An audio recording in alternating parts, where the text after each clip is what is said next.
একদিন আগেই তালফুলুরি বানিয়েছিলাম, তাই আজকে ভাবলাম আর তেলে ভেজে কিছু বানাবো না, হেলদিভাবে কিছু বানাই। প্রথমে পুরটা বানিয়ে নিলাম। হাফ বাটি সুজির মধ্যে হাফ চামচ ঘি দিয়ে সুজিটা ভেজে নিয়ে ওতে 2 চামচ নারকেল কোড়া, 1 চামচ মতো চিনি আর 3 চামচ মতো তালের পাল্প দিয়ে নেড়ে নেড়ে শুকনো করে পুরটা বানিয়ে নিলাম।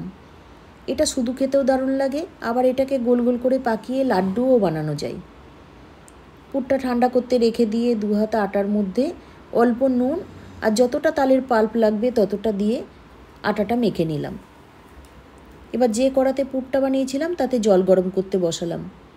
তারপর আটা থেকে লেচি কেটে বেলে ভেতরে পুর দিয়ে মুড়ে নিলাম। ডিজাইন করতে চেয়েছিলাম, হলো না। যাই হোক, সব তৈরি করে নিয়ে ফুটো তালায় সাজিয়ে মিনিট 15-এর জন্য ভাপিয়ে নিলাম। ঠান্ডা করে উপরে কাজু কুড়িয়ে দিলাম আর তালের পাল্প দিয়ে সাজিয়ে দিলাম। এটাকে তালের ভাপা পিঠে বা তালের মোমোও বলা যেতে পারে। কেমন লাগলো কমেন্টে জানাবেন, আর ভালো লাগলে অবশ্যই লাইক শেয়ার করবেন।